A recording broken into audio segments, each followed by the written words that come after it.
Hello guys, तो कैसे हैं आप लोग। आपका हमारे चैनल फार्मेसी स्क्वाड में स्वागत है।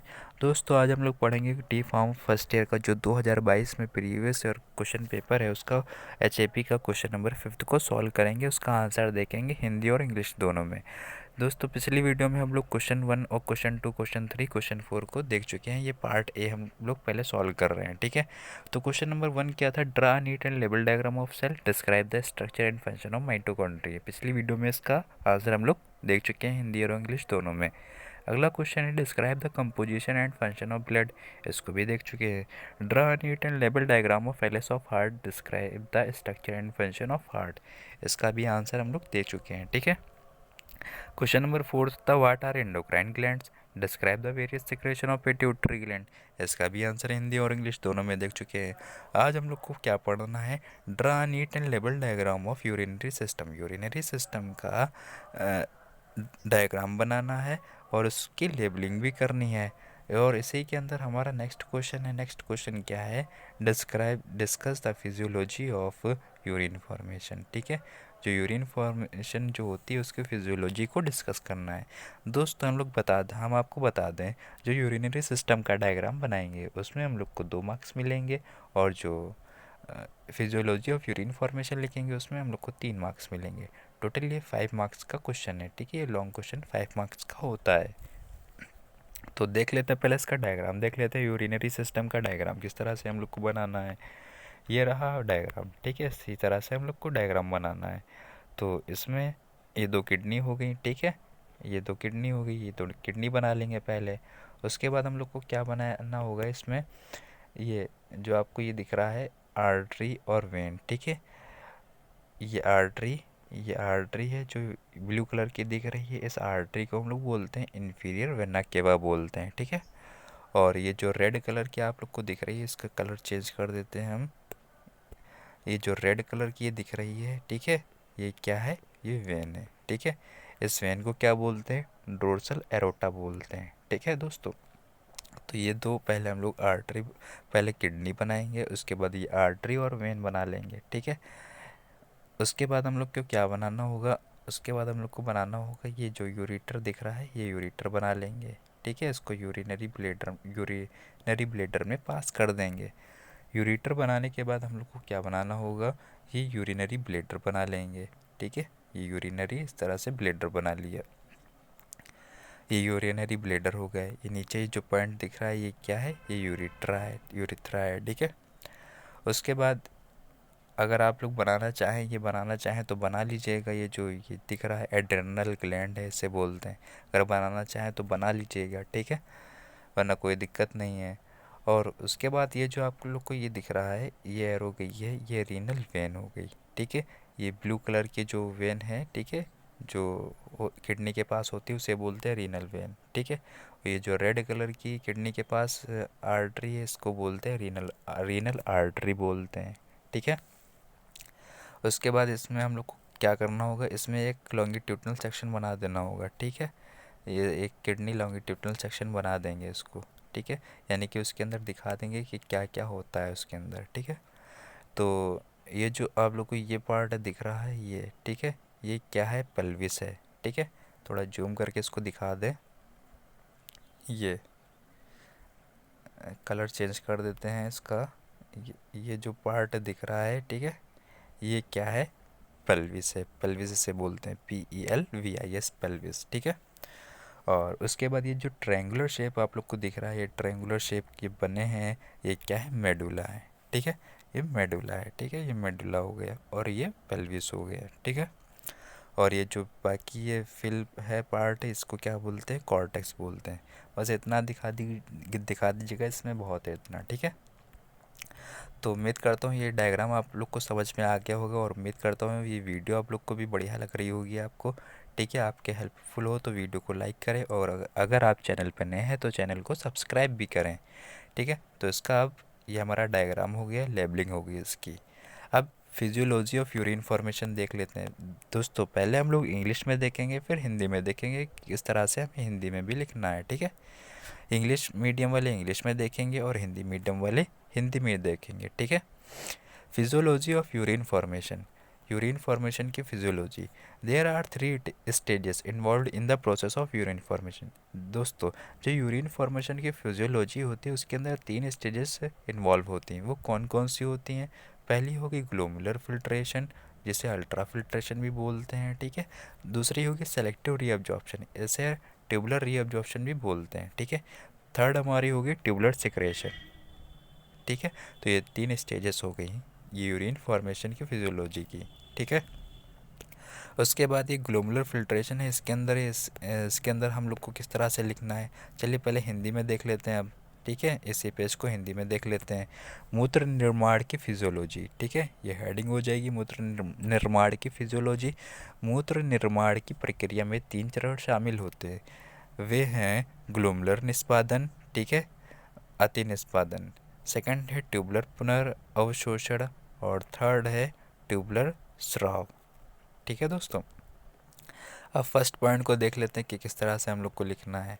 फर्स्ट पॉइंट क्या था? Glomerular filtration. दोस्तों पहले इंग्लिश में देखेंगे फिर हिंदी में देखेंगे, ठीक है। तो glomerular filtration occurs as a blood passes into the glomerular producing a plasma, ठीक है। ब्लड जो होता है वो ग्लोमुलर जो कैप्सूल होता है उसके अंदर से पास होता है, ठीक है। प्लाज्मा और क्या बनाता है? प्लाज्मा बनाता है। लाइक फिल्ट्रेट माइनस प्रोटीन, ठीक है, उसके अंदर प्रोटीन नहीं होती। That gets captured by the Bowman glomerular capsule. Bowman capsule भी बोलते हैं और ग्लोमुलर कैप्सूल भी बोलते हैं, ठीक है। इस चीज़ का दोस्तों ध्यान रखिएगा। And funneled into the renal tube. This filtrate produce then becomes highly modified along its route through the nephron by the following processes, finally producing urine at the end of collecting duct. Hindi में देख लेते हैं किस तरह से इसको लिखना है। ग्लोमुलर निष्पादन, ठीक है, ये हेडिंग हो गई। ग्लोमुलर फिल्ट्रेशन तब होता है, ठीक है, जब रक्त ग्लोमुलर से गुजरता है, ठीक है। तो ग्लोमुलर फिल्ट्रेशन कब होता है? जब ब्लड ग्लोमुलर से ग्लोमेरुलस से गुजरता है, यानी पास होता है एक प्लाज्मा, ठीक है, यानी प्लाज्मा जैसे फिल्ट्रेट, ठीक है, प्लाज्मा जैसे फिल्ट्रेट माइनस प्रोटीन का उत्पादन करता है, यानी प्लाज्मा का उत्पादन करता है, ठीक है, वही फिल्ट्रेट बनाता है। जो बोमेन ग्लोमेरुलर कैप्सूल, बोमेन कैप्सूल भी बोलते हैं और ग्लोमेरुलर कैप्सूल भी बोलते हैं, ठीक है। तो जो बोमेन कैप्सूल द्वारा कब्जा कर लिया जाता है, ठीक है, जो वो बना रहा था, प्लाज्मा बना रहा था, वो बोमेन कैप्सूल में कब्जा हो जाता है, ठीक है, उस कब्जा कर लिया जाता है। इसके बाद निर्मित यह निषेध निम्नलिखित प्रक्रियाओं द्वारा नेफ्रॉन के माध्यम से अपने मार्ग के अत्यधिक संशोधित हो जाता है, मार्ग के साथ अत्यधिक संशोधित हो जाता है। अंत में एकत्रित वाहिनी को के अंत में मूत्र का उत्पादन करता है, ठीक है। जब वो कलेक्ट हो जाता है तब मूत्र का उत्पादन होता है। ट्यूबुलर रीअब्जॉर्प्शन जो सेकंड पॉइंट था हमारा, ठीक है, वहाँ पे हमने लिखा था ट्यूबुलर सेलेक्टिव रीअब्जॉर्प्शन, ठीक है। तो ट्यूबुलर रीअब्जॉर्प्शन उसे भी बोलते हैं। अगर ट्यूबुलर रीअब्जॉर्प्शन करना हो तो वहाँ पे ट्यूबुलर रीअब्जॉर्प्शन सेकंड नंबर पे कर लीजिएगा, ठीक है, सेलेक्टिव रीअब्जॉर्प्शन की जगह पे। तो इसके अंदर देखते हैं किस तरह से लिखना है। As the filtrate travels along the length of the nephron, the cells lining the tubule selectively and often actively take substances from the filtrate and move them move them out of the tubule into the blood. Recall that the glomerulus is simply a filter and anything suspended in the plasma that can fit through the holes in the filtration membrane can end up in the filtrate. This includes very physiological important molecules such as water, sodium, chloride, and bicarbonate, along with many others, as well as molecules that the digestive system used a lot of energy to absorb, such as glucose and amino acid. These molecules would be lost in the urine if not reclaimed by the tubule cells. These cells are so efficient that they can reclaim all the glucose and amino acids and up to 99% of water and important ions lo- lost due to lost due to glomerular filtration. The filtrate that is not reabsorbed becomes urine at the base of the collecting duct. Hindi में देख लेते हैं इसको किस तरह से लिखना है। ट्यूबुलर पुनर्अवशोषण। जैसा कि निषेध नेफ्रॉन की लंबाई के साथ यात्रा करता है, कोशिकाएं नलिका को चुनिंदा रूप से अस्तर करती हैं और अक्सर सक्रिय रूप से छानने से पदार्थ लेती है और उन्हें नलिका के से रक्त में ले जाती हैं। याद रखें कि ग्लोमेरुलस केवल एक फिल्टर है और प्लाज्मा में निलंबित कुछ भी जो निस्पंदन झिल्ली में छेद के माध्यम से फिट हो सकता है, छानने में समाप्त हो सकता है।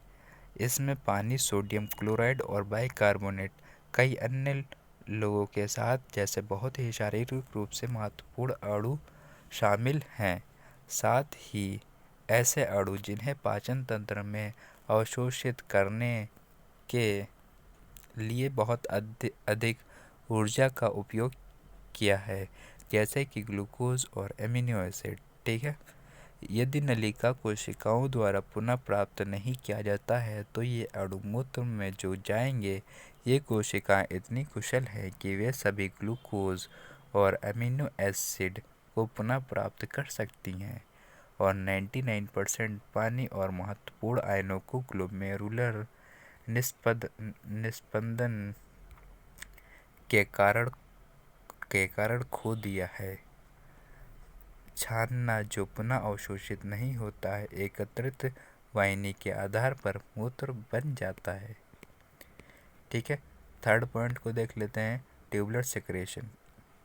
ये हेडिंग हो गई tubular secretion. Tubular secretion occurs mostly in the PCT and DCT where unfiltered substances are moved from the peritubular capillary into the lumen of the tubule. Secretion usually removes substances from the blood that are too large to be filtered. Example, antibiotic toxins or those that are in excess in the blood. Example, H plus K plus. ठीक है, H plus ion और K plus ion. These substances secreted into the tubule are destined to leave the body as components of urine. Hindi में देख लेते हैं इसको किस तरह से लिखना है। ट्यूबुलर स्राव। ठीक है।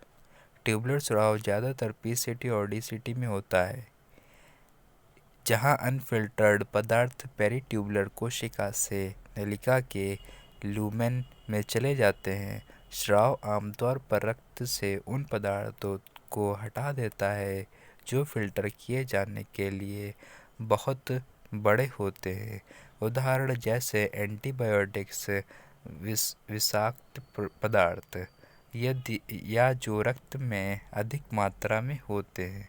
उदाहरण K प्लस और H प्लस। ठीक है, H प्लस और K प्लस। नलिका में स्रावित ये पदार्थ शरीर से मूत्र के घटकों के रूप में निकलने के लिए नियत है। ठीक है। तो यह था फिजियोलॉजी ऑफ यूरिन फॉर्मेशन। दोस्तों, अगर वीडियो अच्छी लगी हो तो वीडियो को लाइक करें और अगर हमारे चैनल पे आप नए हैं तो चैनल को सब्सक्राइब करें। और अगर अभी तक आपने हमारे इंस्टाग्राम अकाउंट को फॉलो नहीं किया है तो उस अकाउंट को फॉलो कर लें। अकाउंट क्या है? -फार्मेसी-स्क्वाड के नाम से अकाउंट है। ठीक है दोस्तों, चलिए मिलते हैं नेक्स्ट वीडियो में।